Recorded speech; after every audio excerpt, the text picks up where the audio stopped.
we go to another mall. Yes, there's actually another one. And then a coffee shop as usual.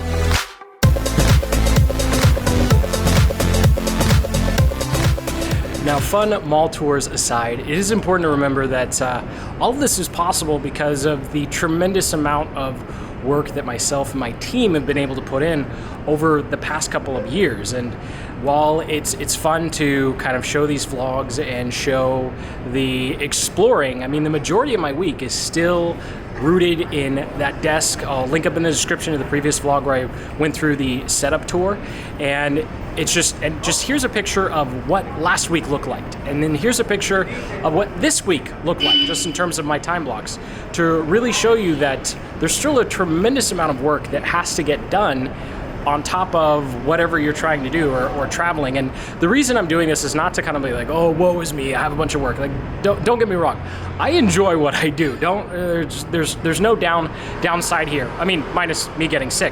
But the reason I bring this up is because when I first came here, I was doing a lot of binge watching of other digital nomads or travel vloggers. And of course, there's supposed to be a difference, but I saw a lot of digital nomads who would talk about what they were doing and then just show life as if it's all travel and it's all fun. And then there's some other channels that make you feel bad, like if you're not doing a 12 or 14-hour day, like you're doing something wrong. There's certainly a middle zone for all of us. For me, it's 9 to 10 hours. I feel like I've done a good job with the day, and there's still enough time for family and workout and stuff. But just figuring out whatever that kind of life mix is for you. Of course, I'll link up in the description to the second to last vlog with the perfect day. You'll see a trend here where I've just kind of been building up to this, where it's about what you ultimately want, right? So as long as you're building a business you actually enjoy, life is fun. I mean, if you're doing Amazon FBA just because you think you're gonna make a bunch of money,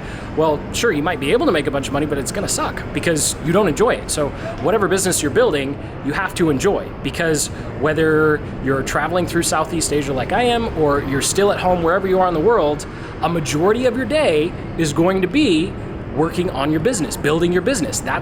It doesn't matter where you are. That is ultimately going to take up at least 70 to 80% of your time.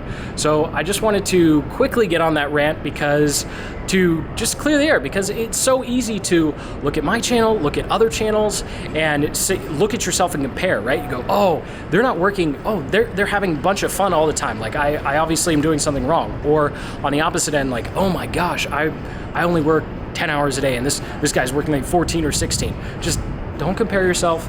Make your own path. Live out your own ideal day. And at the end of it, just remember, whatever your ideal day is, there's some sort of work in there. And speaking of work, it's time to check out another coffee shop and work on some YouTube ads accounts.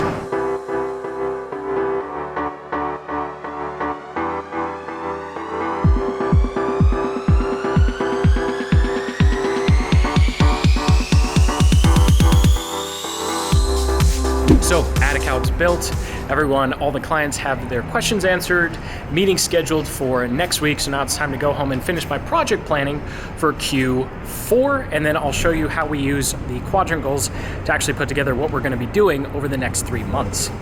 Now, this is the document myself and my business partner use at the beginning of each quarter to figure out what we're going to do for the next 3 months. So let's go ahead and go through an example of what I'm doing here, and then I briefly want to show you something really cool in Google Calendar for your time blocks. Now, this is based upon the 4 digital business quadrants, and of course you can come up with your own organization system, but essentially we have team, content, product, and sales funnel. So we typically start with the product or the sales funnel, and that just is if we're product focused a particular quarter, that means we already have products or that need to be fixed or optimized, or we want to build a new product. And then if it's a sales funnel focused one quarter, then that means Our products are pretty much good to go. It's more like we either need to launch a new funnel or we need to optimize the sales process.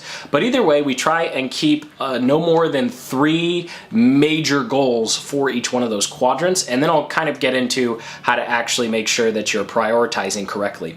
So for our product and services section, we're going to have 3 products, and it's pretty much either going to be updating a product, creating a new product, or doing some combination of both. So in this particular instance, we have a service that we need to optimize from an internal and external perspective. So we need to optimize the way we're dealing and communicating with clients to make the timelines more clear, because this quarter we've learned that we really need to do a better job of telling our clients how long things are going to take.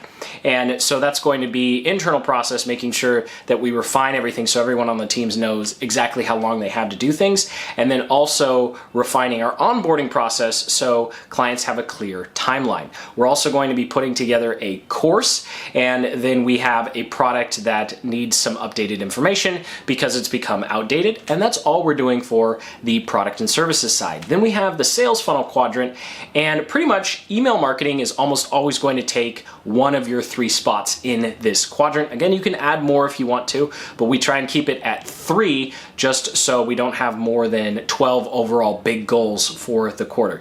3 times 4. I thought it was clever. Anyway, Jesse laughed at me when I came up with that number while we were doing this. So the next one, we either have a new sales funnel or we're optimizing a current sales funnel. Now with optimization, that could be a new advertising platform, that could be fixing an ad platform, that could be hiring a new person, and of course with building a new sales funnel, that could be anything from we're going to make a completely different type to we have a new product and we don't have a sales funnel put together.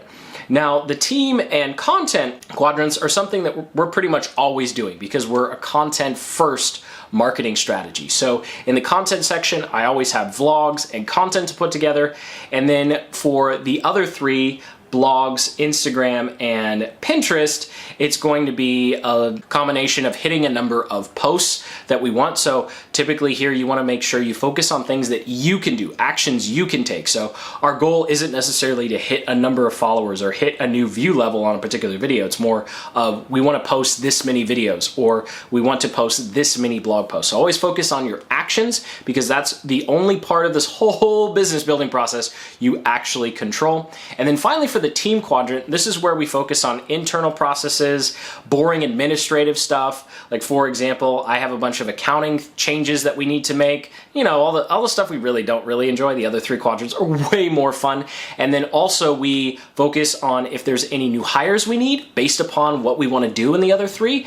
And sometimes the new hires are just temporary people. For example, this quarter, we just brought on a developer and we're bringing on some other people on a temporary basis to help us achieve our goals for this particular quarter. So it doesn't always have to be, oh my gosh, I have to hire 3 people full time and pay them for all of eternity. It's okay to hire people part time.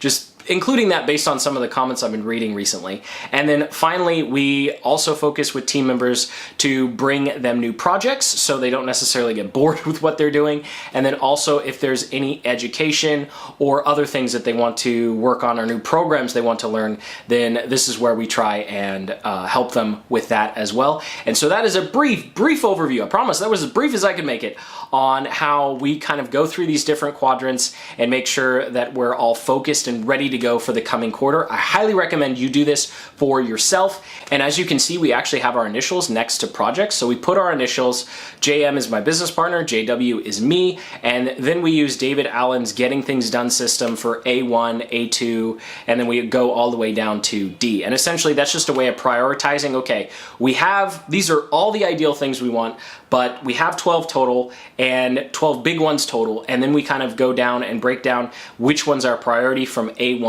all the way to C or D. I don't know how far we particularly go sometimes because I had to take some off for this example.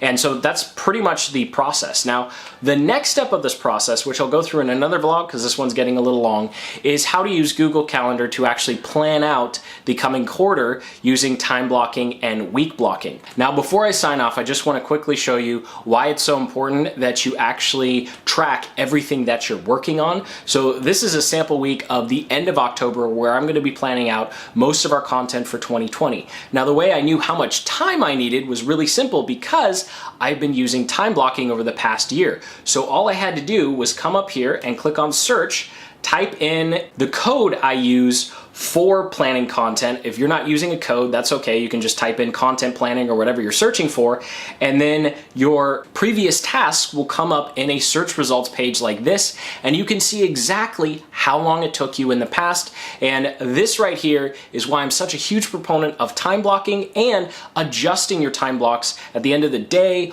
or week so that you always have a record of how long things actually took.